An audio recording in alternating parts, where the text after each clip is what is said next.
लेकिन सबसे बड़ी बात जो है, आखिर ये घटना इस इलाके में कैसे रहा। पटना किराना के अंदर भी चलेंगे और ये दिखाने की कोशिश करेंगे क्या इनका भी कुछ डैमेज हुआ है। ये देखिए, ये पटना किराना है और पटना की सबसे पुरानी, आज़ादी के 1 साल के बाद ही ये दुकान खुली थी। और ज़रा जानने की कोशिश। सर, आपका भी कुछ डैमेज हुआ था? क्या दृश्य लग रहा होगा आपको जब चल रहा था तो? लकीली हम लोग बाल बाल बच गए। साक्षात पवन देव का और अग्निदेव का ये जो तांडव दिख रहा था, उसमें हमारे यहाँ से कुछ भी बाल भी बांका नहीं हुआ। ये प्रभु और ईश्वर का और पितृजनों का आशीर्वाद है। सभी शुभचिंतकों की हम लोगों से शुभकामनाएं जुड़ी हुई थी, जिसके कारण हम सेफ़ हैं। कुछ भी नहीं हुआ, बस हवा का पछिया रुख के कारण आगे की 3 बिल्डिंग में 2 पूरी तरह स्वाहा हो गई, तीसरे में भी एक बात, आप तो इतने दिन, आप करीब 50 सालों से, आपने 70 साल करीब हो गए। जी बिल्कुल। तो आखिर कारण क्या है? सकरी गलियां, हमारे दमकल का सही नहीं समय पर, करीब जहां तक हमने रिपोर्टिंग की 45 मिनट के बाद गाड़ियां पहुंचना शुरू हुई। नहीं सर, ये बात से मैं सहमत नहीं हूँ, क्योंकि दमकल को मैंने स्वयं 11 बजने में कुछ मिनट बाकी थे तो मैंने दमकल को रिपोर्ट किया। 11:07-8 के आसपास दमकल यहाँ पहुँच गई थी। यहाँ SP law and order Sanjay Kumar ji थे और मैंने उनसे भी कहा तो उन्होंने भी कहा कि मैंने भी रिपोर्ट कर दिया है। इसका मतलब शायद वो भी मुझसे 1-2 मिनट पहले ही दमकल को बोल दिए और 11:07-8 पे यहाँ दमकल की गाड़ियाँ लगनी शुरू हो गई। पहले 2 गाड़ियाँ आई और उसके बाद लगातार गाड़ियाँ आती चली गई।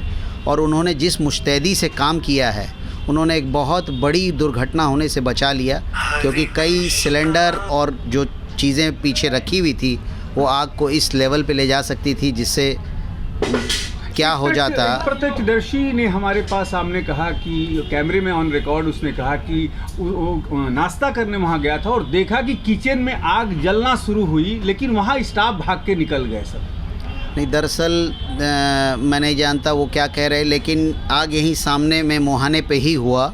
और जैसे ही उसने, मेरा एक स्टाफ सामान लेके जा रहा था सप्लाई करने के लिए, और उतनी ही देर में उसने ये नोटिस किया कि बाहर में जैसे ही उसने तेल के छौंक के लिए स्टाफ ने मसाला डाला तो वो तेल के छौंक का थोड़ा ऊपर उफान होता है और जो पछिया हवा है उसने उस आग को सहारा दिया और 1-2 सामान के साथ में गैस सिलेंडर को पकड़ लिया।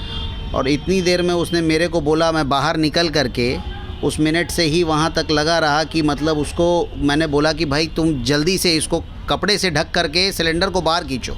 और वो लड़का आगे भी बढ़ गया सिलेंडर को बाहर निकालने के लिए, लेकिन पीछे से किसी महिला ने उसका हाथ पकड़ लिया कि नहीं तुम रहने दो, तुम मत जाओ। और ये चीज़ें 5 मिनट में इतनी भयावह हो गई कि 5 से 10 मिनट में ग्राउंड फ्लोर को उसने चपेट में ले लिया। जब समझ में आ गया कि ये स्थिति हमारे से कंट्रोल नहीं है, क्योंकि कोई फायर एक्सटिंग्विशर ला के बुझा रहा था, कोई और भी चीज़ें कर रहे थे, लेकिन जब समझ में आ गया कि ये कंट्रोल नहीं है तो मैंने तुरंत आनन फानल में थाना और दमकल को फ़ोन किया और वो बोले कि दमकल की गाड़ियाँ रेडी है यहाँ से निकलने के लिए। और वो सारी गाड़ियाँ वहाँ से तुरंत निकल के 11:07-8 पे यहाँ आ गई और सारे फायर फाइटर्स ने बहुत मेहनत करी।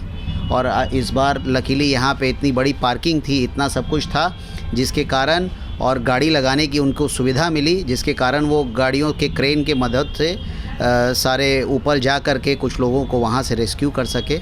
उनका कोटि कोटि धन्यवाद है।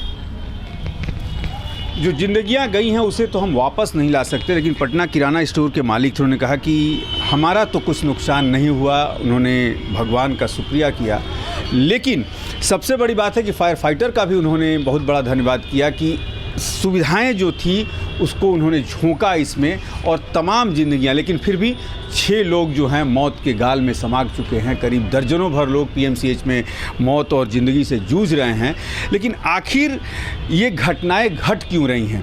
घटनाओं के पीछे का कारण क्या है? क्या सरकार के जो आदेश हैं, सरकार के जो नियम हैं, उसे होटल के लोग पालन नहीं कर रहे हैं? किचन जिस तरीके से, जिस वैज्ञानिक तरीके से बनने चाहिए उस तरीके से बनाए नहीं जा रहे हैं। बहुत कुछ अब पटना की ये जब घटना घटी है तो बहुत कुछ निकल कर सामने आएगा। मैं मनोज चतुर्वेदी, कैमरामैन प्रेम के साथ, पटना।